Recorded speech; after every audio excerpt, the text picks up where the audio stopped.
ចាស់ជំរាបសួរដល់បងប្អូនប្រិយមិត្តថ្ងៃនេះសូមនិយាយតាក់ទងទៅនឹងប្រពន្ធចុងប្រពន្ធដើមបន្តិចដោយសារតែប្រហែលថ្ងៃនេះគឺមានការផ្ទុះផ្អើលនិងវែកញែកនៅលើបណ្ដាញសង្គមខ្លាំងមែនតើតោះបងប្អូនស្ដាប់ទាំងអស់គ្នាចំណែកឯធីមខាងប្រពន្ធដើមបាននិយាយថានាងអើយនាងរកខុសត្រូវអ្វីទៀតមិនចេះខ្មាស់គេយកប្តីគេហើយធ្វើឲ្យប្រពន្ធដើមគេឈឺចាប់ហើយធ្វើការ live ផ្ទាល់សន្និសីទកាសែតឲ្យប្រងើយទៅវិញនេះគឺជាសម្ដីធីមខាងប្រពន្ធដើមបងប្អូនតោះបងប្អូនទាំងអស់គ្នាធីមខាងប្រពន្ធដើមមកស្ដាប់ការបកស្រាយខាងប្រពន្ធចុងវិញម្ដងហើយខ្ញុំជាអ្នកអត្ថាធិប្បាយមិនបានកាន់ជើងទៅខាងប្រពន្ធខាងណានោះទេបងប្អូនក៏ប៉ុន្តែបងស្រីដែលជាប្រពន្ធចុងគាត់ក៏បាននិយាយមានហេតុផលផងដែរគាត់បាននិយាយថាប្រវត្តិស្នេហាដ៏ជូរចត់ដំបូងឡើយគឺគាត់បានទំនាក់ទំនងស្នេហាជាមួយនឹងបុរសដែលមានឈ្មោះថាអឹងលីលេងហើយទំនាក់ទំនងគ្នាជាសង្សារមួយរយៈពេលកន្លងមកមនុស្សប្រុសដែលមានឈ្មោះថាអឹងលីលេងបានលងលោមថ្នាក់ថ្នមពាក្យផ្អែមល្ហែមដល់ថ្នាក់គាត់ក៏បានសែនព្រេនជាមួយគ្នាជាពិសេសការសែនព្រេនបានចាស់ទុំដឹងឮនិងមានរូបថតសែនព្រេនទៅតាមប្រពៃណីទៀតផងបងប្អូនអញ្ចឹងខាងប្រុសនេះបានភុតផកុហកនារីដែលជាប្រពន្ធចុងមានឈ្មោះថាចន្ទាហើយប្រាប់គាត់ថាអត់មានប្រពន្ធកូននៅតែម្នាក់ឯងនោះទេរឿងអញ្ចឹងហើយបានជាមកបុកប្រាស់ទំនុកចិត្តកុហកមនុស្សស្រីស្លូតត្រង់ម្នាក់រហូតនារីដែលឈ្មោះចន្ទាដែលជាប្រពន្ធចុងនេះបានជឿស្លុងទៅលើបុរសដែលមានឈ្មោះថាអឹងលីលេងចាស់ពុកម៉ែបងប្អូនប្រិយមិត្តទាំងអស់គ្នាអ្នកទាំងពីរបានសែនព្រេននៅក្នុងកំឡុង COVID-19 ទើបការសែនព្រេននេះពុំបានផ្ទុះឡើងដល់ប្រពន្ធដើមតែក្រោយមកដល់ឆ្នាំ2021ស្រាប់តែបែករឿងរាវដល់ប្រពន្ធដើម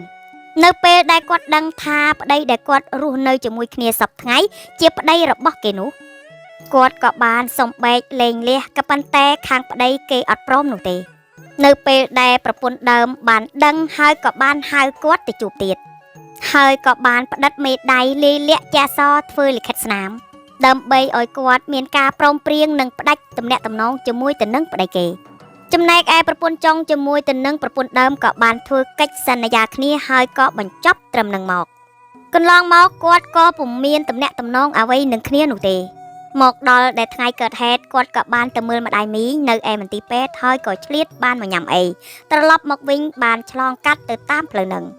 ខាងប្រពន្ធដើមបានដេញតាមក៏ស្រាប់តែបានប្រើប្រាស់អំពើហិង្សាមកលើគាត់តែម្ដងទៅ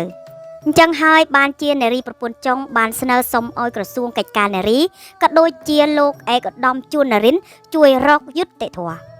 ឲ្យគាត់ផងដើម្បីខាត់ខ្លួនអ្នកដែលបានបើកឡានរបស់គាត់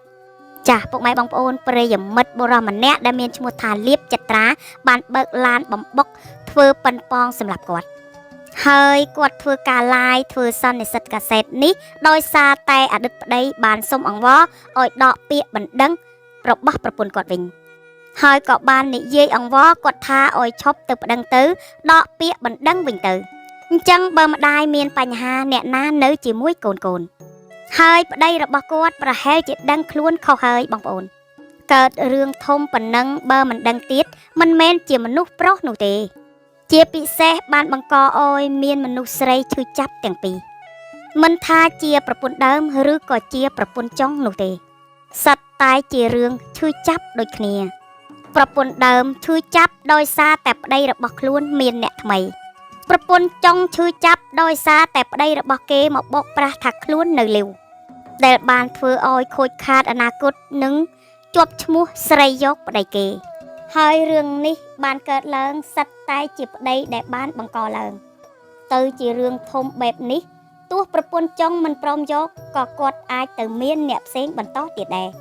ដោយពាក្យចាស់តែងតែពោលកន្លងមកថាមានមួយមិនគ្រប់មាន10មិនគ្រាន់នោះទេទាល់តែ10មកឈូសពោកបានជាគ្រប់គ្រាន់វីដេអូមួយឃ្លីបនេះសង្ឃឹមថាពុកម៉ែបងប្អូនបានស្រឡាញ់និងចូលចិត្តនិងជួយ share ចែករំលែកដើម្បីបានវីដេអូថ្មីៗជារៀងរាល់ថ្ងៃជាចុងក្រោយក៏ជូនពរដល់ពុកម៉ែបងប្អូនធ្វើដំណើរទៅតាមដងផ្លូវពោរពេញទៅដោយសុវត្ថិភាពគ្រប់គ្នាជម្រាបលាជួបគ្នាជាមួយទៅនឹងវីដេអូថ្មី